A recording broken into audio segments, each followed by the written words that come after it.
what did you guys talk about the Jon Jones thing? That sure turned into a mess. It's awful. Jesus. Like, it's awful. I don't know how much you've heard about it, Al. I'm sure you've heard quite a bit, but like some of the stuff they say he did, not good. Yeah, guys, he's out of control again. It seems like, yeah. But what are you going to do to the guy? He's got, the UFC. He's a UFC fighter. The UFC kind of like not needs him, but out of all the fighters, they'd cut 20 guys before they cut him. That's for sure. Yeah, so not good. I don't know. You want to hear this Dana White clip? I think he summed it up pretty good. It's a short one. Go for it. It's hard to bring this guy to Las Vegas for any reason. The city is not good for Jon Jones. And here we are again. What was your reaction when you first got the news that there had been another incident? It's like it's not even shocking anymore. It's when we bring him here, it's almost expected. You can't even get him in Las Vegas for less than 12 hours to induct him into the Hall of Fame. It's a problem. This guy's got a lot of demons, man. A lot of demons. That's for sure. Crazy. Because Jones made a statement and a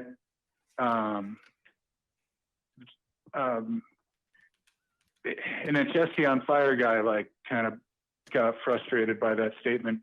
Jones just said his statement about the whole thing was, I'm going to turn this into the most positive thing for myself ever. And it was like, you got to own that stuff. Like, he hit his wife and the kid saw it, and the kid was freaked out, and the wife was too scared to say anything. And the kid said, can you call the police?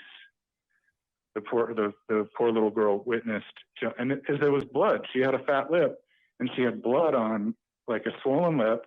There was blood on the bed. There was blood on the floor. That's what they said. And Jones had been out all night partying. He went and got 10 grand to go give to strippers and stuff. And the wife has to just say, okay, honey, be good, And I guess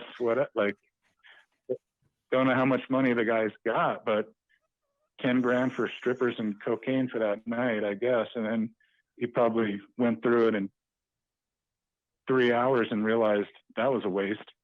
And now he's pissed, and he comes home and,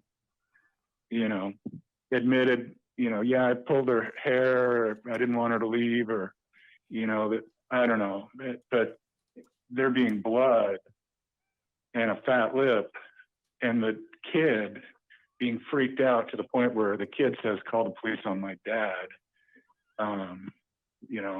That's really sad. And then that Jon didn't say anything like, I really might have messed up here. I don't know, man. You got to keep your mouth shut if you want to minimize the legal ramifications, I guess. But it's just Jon Jones is such a narcissist that it's all about him, and he is great. He is arguably the GOAT in MMA, but outside of the ring, not so much. I do feel bad for him. He's got a lot of stress. I think he should stay away from that woman for a while. Well, I don't feel bad for him. He makes poor decision after poor decision. It's not like he doesn't know better by now. Jeff's so-called cold pizza, and the terms they get thrown away, they get thrown around. You just said narcissist. He's saying Jones is a sociopath. These terms, they get thrown around a lot. You always hear, oh, narcissist. I had an ex that called me a narcissist. For a second, I thought I was a narcissist. But then you look into it a little more. You go to therapy, and you're like, am I a narcissist? And they're like, no, everyone's got narcissistic tendencies. But this guy, he fits the bill. When you're getting arrested and you just beat your fiance, significant other, whatever it is, in front of kids, and the response is, "How dare you arrest me on this great day of my life, the best day of my life? I just got inducted into the Hall of Fame." That's a little sick. Yeah. And then he challenges all. He said, wouldn't it be funny if you took all the handcuffs and would see how many of you it would take to take me down? That's a sick guy right there. That's out of control. Yeah, that's when we're not friends anymore. The cops are thinking, like, no, how about we leave the cuffs on you and we just shoot you in the face with our taser? The other thing, the reason I didn't like Jon Jones was because of the repeated DUIs. And, then he had a hit and run and he fucking got probation. Like, he had a hit and run after multiple other DUIs. And then he takes off and waits till the alcohol is out of his system and then turns himself in. And the lawyers are like, the most important thing is Jon was not drunk. and he slipped on a banana peel and fell asleep for a couple of days. And then he came in and turned himself in the minute the alcohol was out of his system. I mean, the minute, he realized he should turn himself in, he was drunk again and hit that pregnant lady and knocked her car over, broke her arm, and fled the scene. That's bad, man. Like, I hate to cut you off. Aaron, let's bring in Loretta because she's got some comments here. Yeah, she's been blown. All right, so Loretta, I'm gonna bring you in and unmute your mic. Cole, stay on. We'll talk about this because this is a very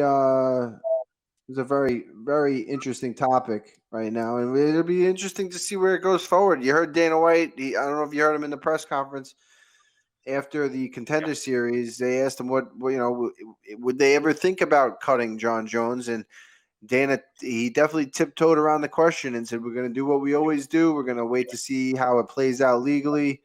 And so he wouldn't really make any comment either way.